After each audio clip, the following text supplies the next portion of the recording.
Hello and welcome to the conversation on Bright Radio TV, your home of talk and entertainment. From the city of Abuja, the Federal Capital Territory of Nigeria, I am Ugo Mado. And on the conversation, we do analysis, a very critical one, of political issues. We look at the political players, all the critical stakeholders in the political process and the system of Nigeria. We are approaching the 2019 general elections, and there's so much tension building up in the polity. A whole lot of horse trading, a whole lot of alignments and realignments. There are arguments and there are counter arguments. There are positions and counter positions across the country. The tension is building up. Tempers are flaring. Who is going to contest what? What party platform? What are the critical issues that must be addressed to ensure a fair, free and credible election come 2019? This and more we're going to be looking at this morning on the conversation from the perspective of the very young people this morning. We would go on a break. When we return, the conversation continues. Stay with us.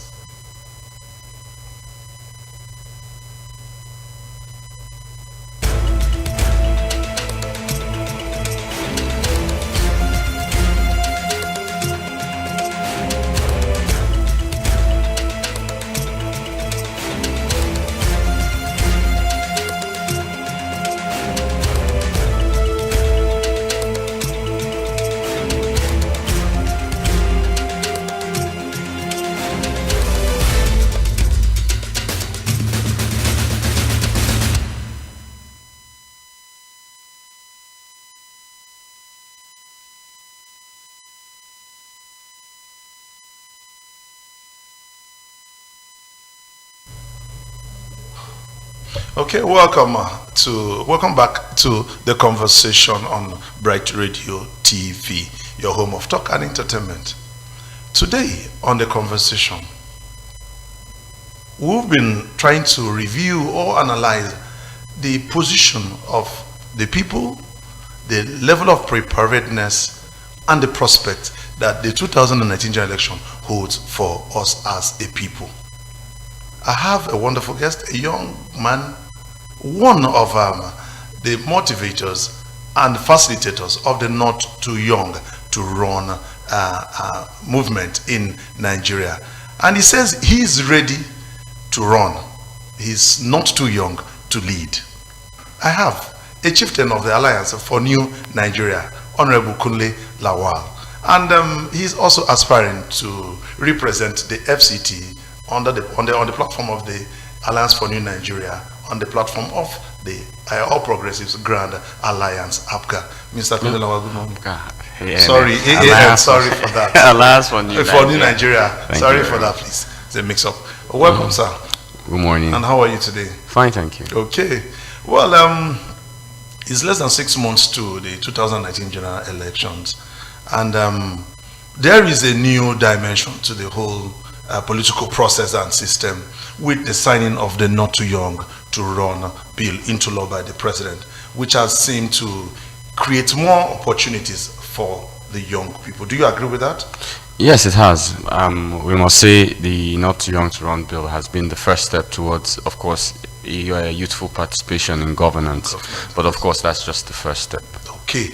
When we say youthful participation, how would you rate the participation of the youth in the politics of Nigeria over time till date?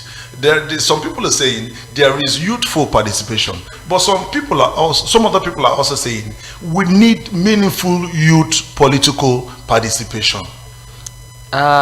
Let me say this. Let's go back to about 2011 elections. Yes. So 2011 elections, the kind of youthful participation you had was very rarely youth aspiring for office. Then our participation was only to help other generations come into office, and then also with less, which is sad to say, ballot snatching and rigging.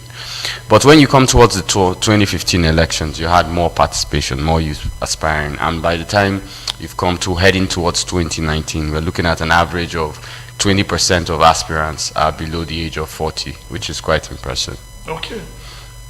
So in your submission, would you say that we should be expecting more meaningful youth political participation in 2019. Yes, of course, that is bound to happen, because if you look at the way things are, let's go back between 2015 and now, as we've seen, a lot of young people have risen within political parties. With the upturn of even new political parties have risen to National Executive Council positions. Like for me, in the party I was in before I came to Alliance for New Nigeria, I was able to rise up to National Publicity Secretary before I was 36, sorry, and now that was impressive.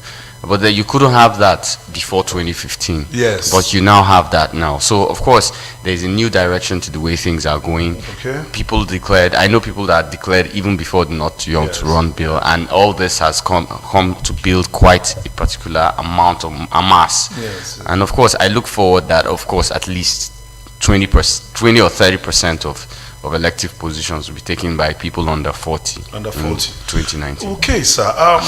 Looking at the system, looking at what we have on ground, do you see the youth actually, okay, even if they participate, do you see them getting these positions because of, one, the prohibitive cost of electioneering in Nigeria?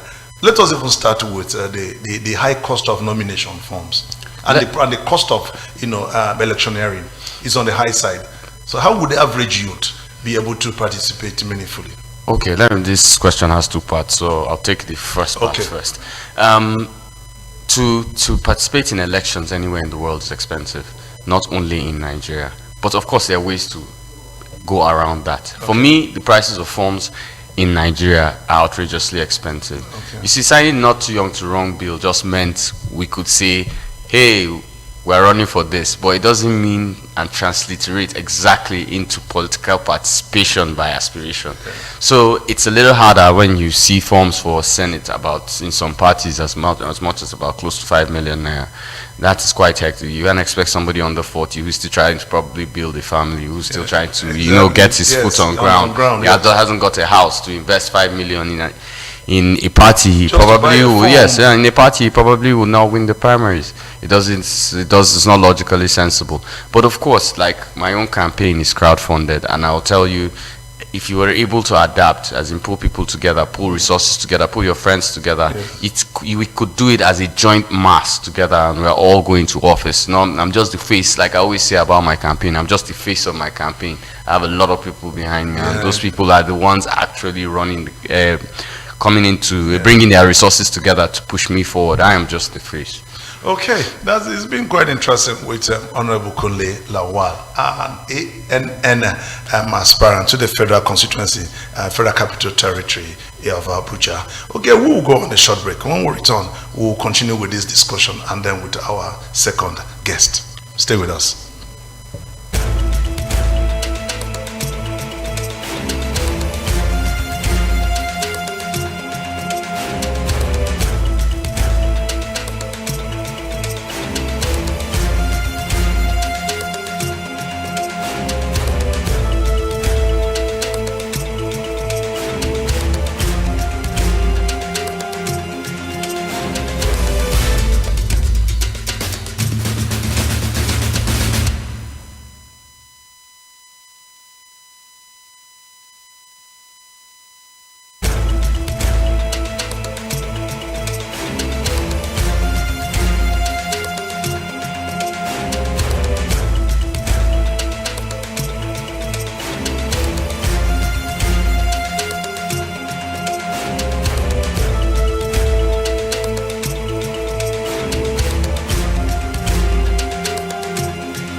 Bright TV, home of talk and entertainment.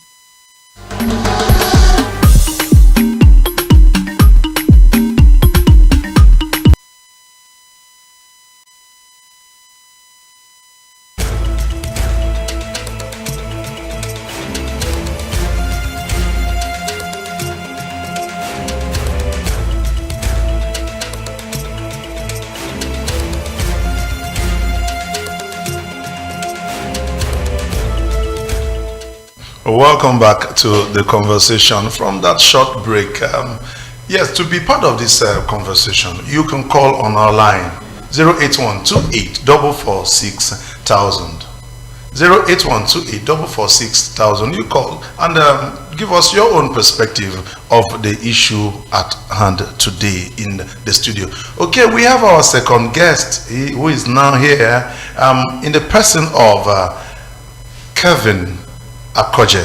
Is a senatorial aspirant on the platform of the Alliance for New Nigeria, Kogi East Senatorial District. I'm right? Yes, please. Okay, welcome, Kelvin Akoje. Thank you very much. How are you today? I'm great. Okay, we are still looking at the 2019 general elections, the preparations, the people, and the prospect. We're looking at it today from the youth perspective, what the youth have got to offer, if they should be given an opportunity, ample opportunity in 2019, and what impact they intend to make, well, how they intend to weather the storm, because the Nigerian political waters are usually very murky, and it's even getting more tensed up as the elections approach us. Okay, before we went on that break, I was talking with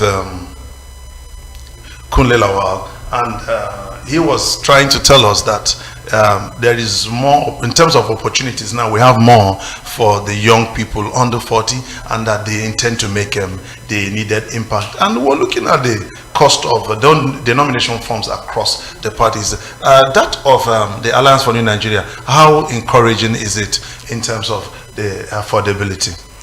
Thank you very much. Kevin, for the Alliance for New Nigeria, it's a youth-centric party, okay, with over 90% of the present aspirants being under 40. I do not expect the party to go out of her way to not following the word of the masses. Okay. When a party is made for the people and by the youths, yes. they will always do that which will encourage them to ensure that these individuals who have shown an ideation and put themselves forward for political office, yes, indeed get to those locations. So hopefully by the close of today we should be able to find out, because NEC meeting is ongoing as we speak, okay, to decide how much this Forms expression of will be. interest form and the nomination forms will be. Okay, Kunle Lawal, we can talk about the elections without the INEC, that's the electoral umpire, statutorily mandated by law to or governor to supervise, to coordinate and manage the electoral process and system in Nigeria.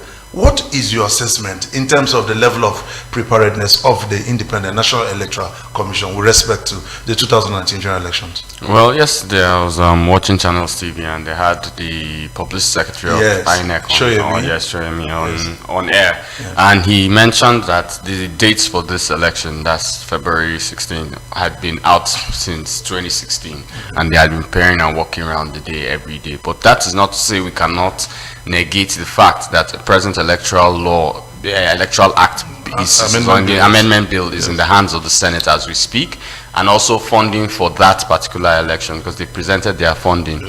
It was sent to the presidency. I think it was sent to the executive in January, but it didn't reach the Senate till about July.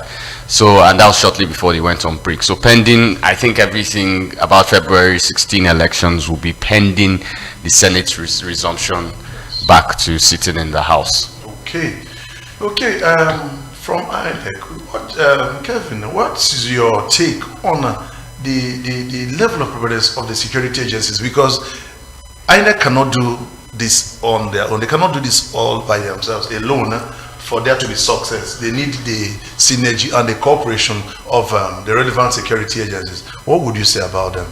For me, what I'll be saying is that they should even be more open to bring in the entire gamut of arsenal with regards to security in Nigeria at the disposal of the elections. Okay. For me, sorry, sir, please. If we go back to AKT, they deployed over 30,000 policemen.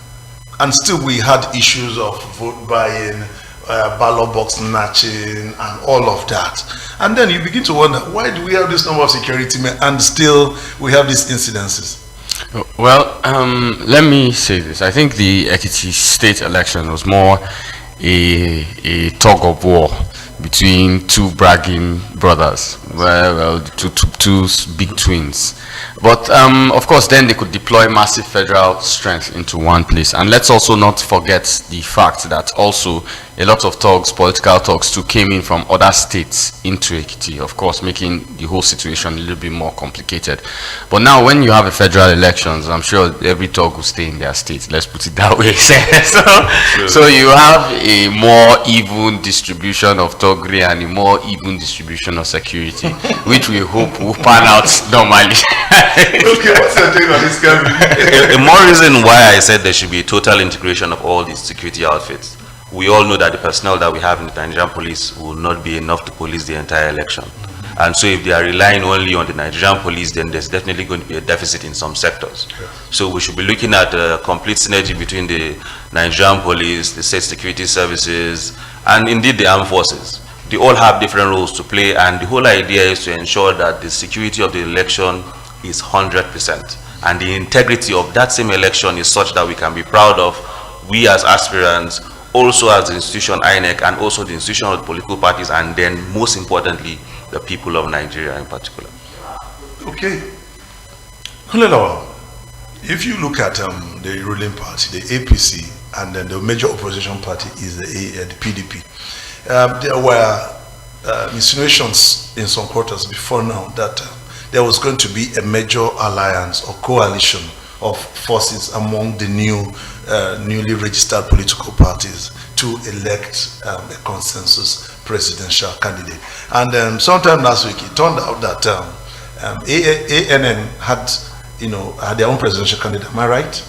Okay, and then we have a pocket of other parties, and there seemed to be a little misunderstanding or friction among the younger aspirants to the presidency that saw Fela Durotue emerge as your presidential candidate. What would you say about this? Well, and its impact on the fluctuations yes. of the Let me clear this whole thing from the beginning.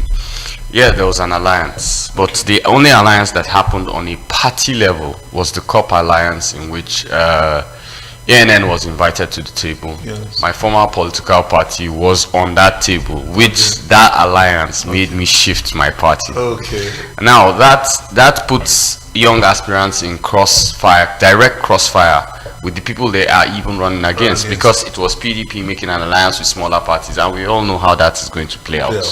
So that alliance, party alliance move. Now, PACT was a singular individual alliance between young presidential aspirants.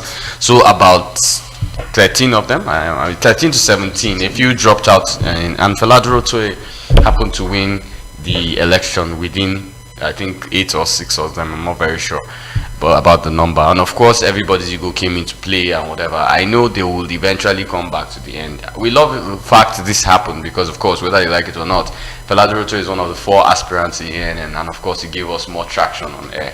But let's be honest about the whole thing. It wasn't a party thing. It was a private thing between young aspirants deciding not to cut across their votes and trying to unify their votes in one place. So it had nothing to do with the political parties. It was actually an individual thing. Okay, yes, but as we go forward, I look or hope to see maybe a consensus young candidate, somebody that is not an establishment politician, that will be able to come and everybody will go behind and say, okay, this is the guy we're presenting against the old dinosaurs in politics. Okay, Kevin, there are insinuations that the process that threw Fela Durotue up as a president candidate of the Alliance for New Nigeria was a bit flawed. What do you have to say about that? I'll use the word, there are 2 words, candidate and aspirant. Right now as we speak, everybody's an aspirant. Okay. Until when the primaries are completed, before we will now have candidates. So at the present, Fela is one of the many aspirants that we have on the platform of the Alliance for New Nigeria. You don't have a candidate yet for the no presidency? candidates yet. On the platform of the A? No, not yet. No, not okay, yet. Is an aspirant? Yes. Okay. Mr. Kunle, You're aspiring for the senatorial seat of the FCT at the hallowed chambers come 2019. Okay, what is your perception of the current Senate? Of the 8th National Assembly? Well, let's look at it from the 1st to the 7th Senate. The average of number of bills signed in a year, in a tenure, sorry, that's in 4 years, 4 years. is about 32 to about 43. This has, if we continue at this rate, if this Senate continues projected, it might end up with probably about 50 bills, which will mean it is the most hard-working Senate Nigeria has ever had. But the real question is, hard-working on exactly what? That's my own point. Yeah, bills have been passed. We're not too young to run a few other bills. But how do these bills directly affect the man on the street? I think that's where the translation of our Senate, that's where our Senate has found it a little, we found a few gaping wounds in our Senate. Normally, people enter the Senate, like I can tell you we have an average of, we have 109 senators, and I can tell you that more than 46 have not proposed any bill in this term. And that is sad, because I don't even see a reason why you would aspire for a position and you don't have any bills at hand to tell your people and say, look, I'm aspiring to represent you in the Senate. When I get to the Senate, this is what I'm going to do. This is how I'm going to do. This is the bills I want to champion. We don't have that. You just find senatorial aspirants and candidates now just putting education, health, water.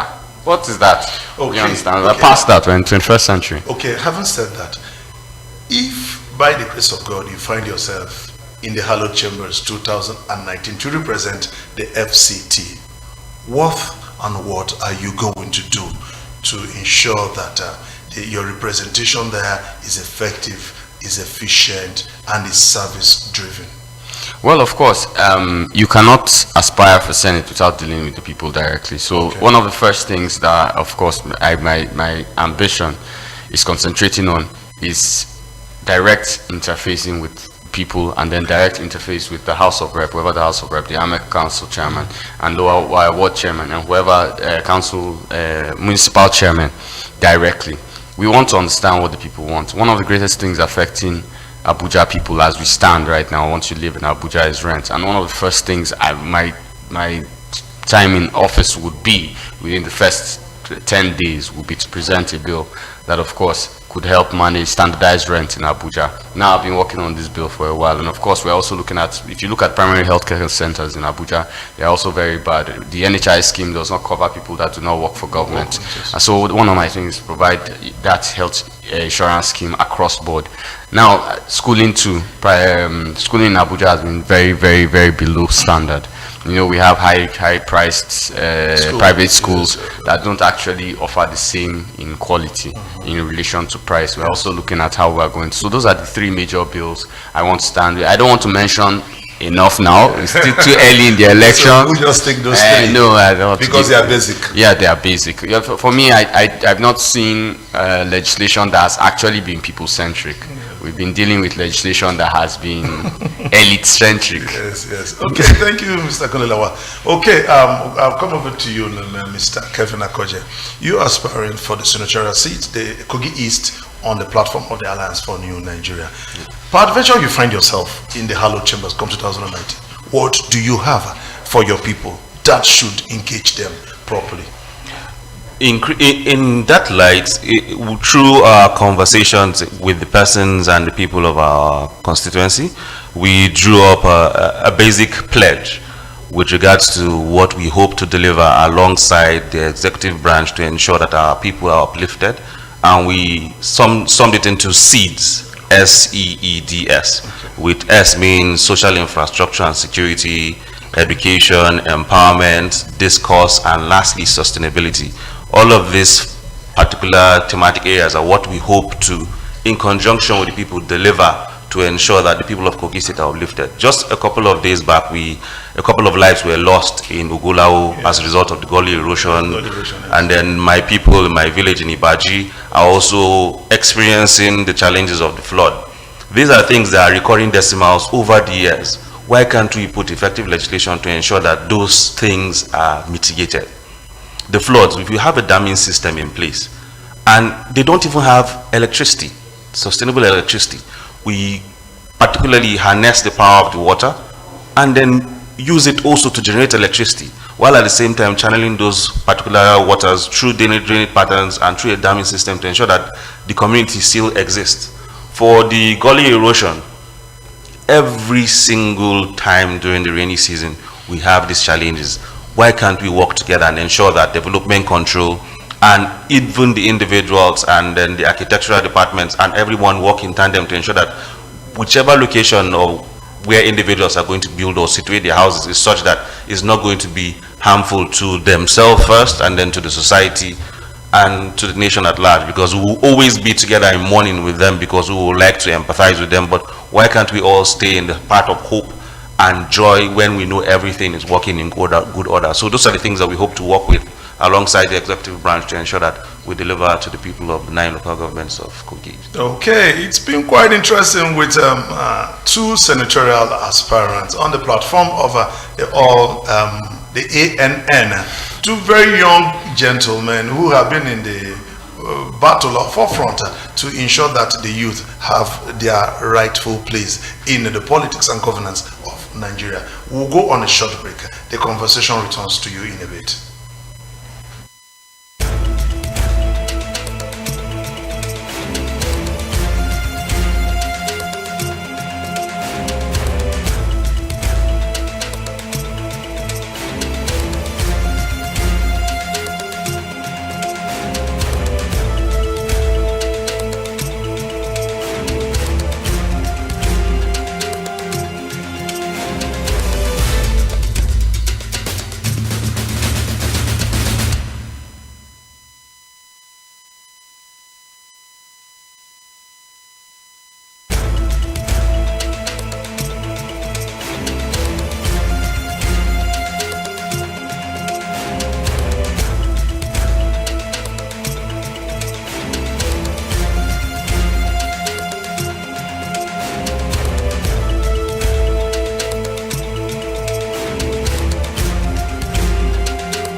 home of talk and entertainment.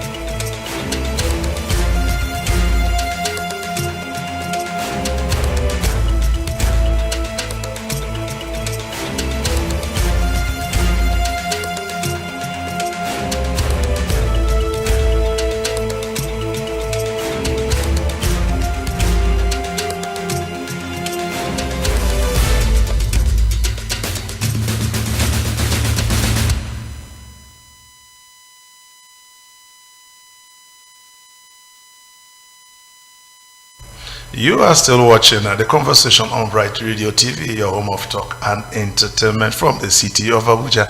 And we have two interesting gentlemen here in the studio looking at 2019 general elections from the perspective of the very young people. Okay, Mr. Kevin, looking at the Alliance for New Nigeria, you marshaled out 20 cardinal points. Am I right? Yeah. Okay, let's take three.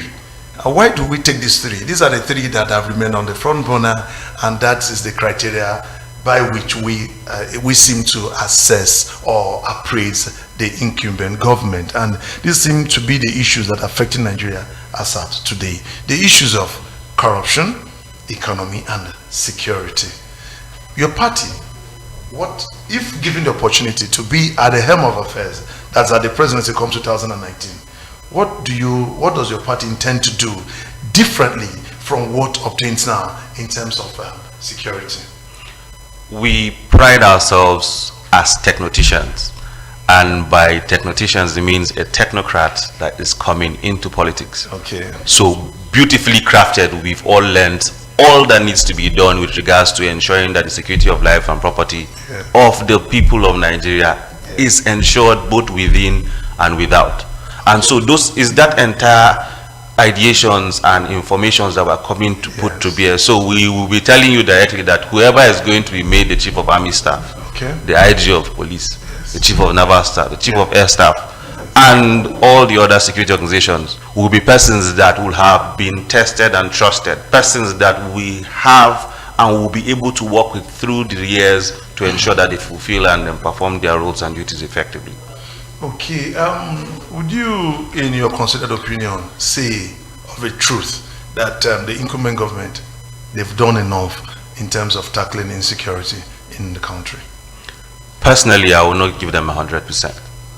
Okay. Every day we wake up to new tears, let me use the word, new tears, either from the forefront of the fight of Boko Haram or right there in the middle belt with the individuals battling over the headers and the cattle rosters. So all of these are things that we can do without. We are not a peculiar nation. Okay, there's a WhatsApp chat. It says, hello. Oh, sorry, just lost that. Okay, it's from Kogi anyway. I'll get to that. Okay, Mr. Knolawa, what is the take of your party? What's your stance on corruption? And how does your party intend to tackle corruption come 2019 if they see themselves in the presidency? You know, the Alliance for New Nigeria is a party that, of course, has always, like you said, we are technicians, we are technocrats, and we've worked in separate sectors. Most of us have distinguished ourselves in private business first. So, of course, for you to run a private business, you're not planning to, you can't run a private business with taking money out of it. So, of course, we have quite a clear-cut organization for financial management and governance, and a way of, you know, cutting down the cost. I think one of the strongest things we have is cutting down the exorbitant cost of governance in Nigeria.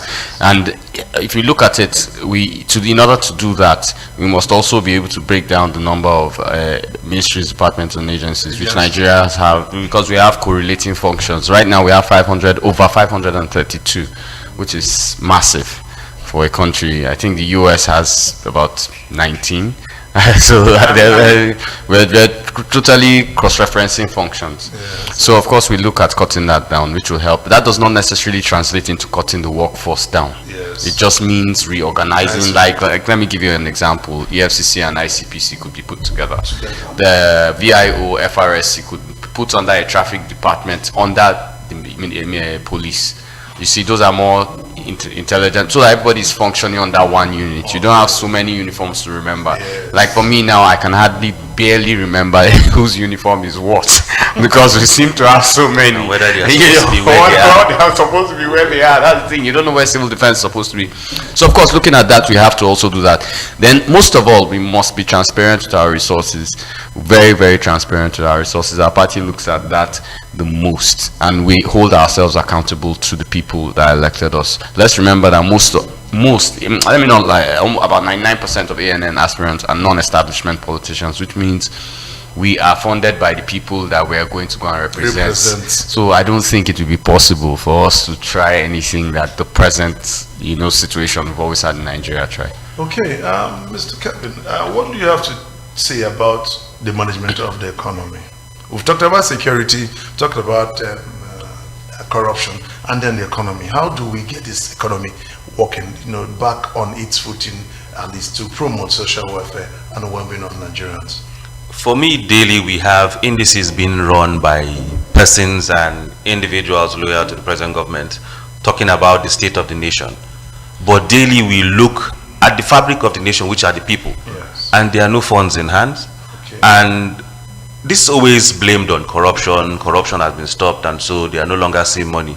But the man that has been selling maize at the junction, and the lady that has been selling granite right there, that only just has a measure of 500 naira and cannot even get persons to buy them off. It means that there's a basic challenge in the fabric of the economy, and that is what Alliance for New Nigeria seeks to build. And by the time we're brought into power, we will ensure that individuals who occupy these positions, and then the legislations that will be brought to bear, will be ensured that will not just be language, but will be sure to lift the nation. Let me boost this point a little bit. The problem with Nigeria is that we're a nomadic economy. We produce raw materials, we do not process them. We now give those raw materials outside and then bring them back inside buying them. It doesn't make sense. We do it with fuel, we do it with cocoa. Let me give you an example. With agriculture and cocoa, we export cocoa to about close to $2 billion in a year.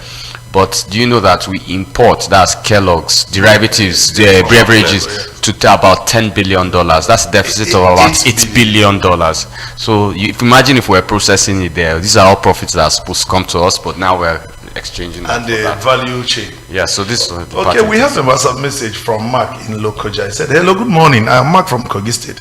Participation of youth in politics is indeed a welcome development. However, my fear is that most youths have learned the act of politicking wrongly, which often affects their judgment of key national issues, political ideology, and reaction to policies.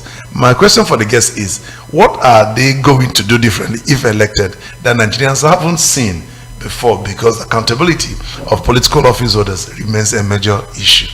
So who will take that now? I would love to start. Luckily for him, he's sending a message from my state. Accountability is key.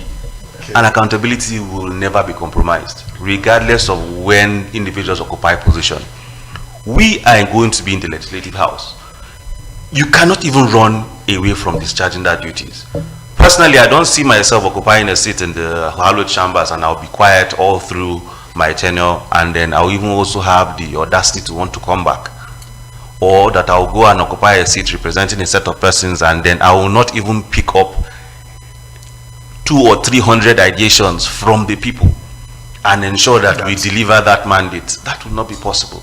And it is because most of the persons that occupy these positions are inaccessible. Most of the persons in these cases are lords to themselves. Most of the persons do not even have the ideations of the people in mind. And so when they occupy those positions, they are doing it for themselves only. And so they are not accountable to anybody. And so whenever they finish, they finish. If they don't finish and they feel they need to come back, they will come back. And then it goes on and on and on. And that is what needs to change. Okay. So from the Ninth Assembly and going forward, I can bet you that Nigeria we're going to have and the Nigeria we're going to produce will be greater. Okay, all right. Time wouldn't permit us to go further than this on the conversation on Bright Radio TV. Okay, on a party note, Kunenawa, what do you have to tell your prospective constituents? Well, Abuja has always been a city that we've always wondered whether we had a legislator in charge. Being that Abuja has only one senator, I'm not saying I'm the best senator available to run the helm of affairs in Abuja, but I would leave Abuja residents with one question: who is actually better? At the end of the day. Thank you. Okay, all right, Mr. Kevin, what is your last take on this? Effective legislation is key, people participation is key, and the country Nigeria is key. If we can put all of these three together and work together, Nigeria will be better and will be great again. Okay, it's been quite wonderful, quite interesting having these two gentlemen in the studio. They are young people, and then you can see the freshness in appearance, you can see the vigor, you can feel the strength they have, and then their predominant self-will to make sure that Nigeria is put on the right track. The question is for all the young people out there: are we willing to make the needed impact and the change come 2019? We must get our permanent voter card and ensure we vote wisely and enthrone the right leadership come 2019. All right, from me it's a bye. At the top of the hour at 9, Sports Attack comes your way. Please stay with us.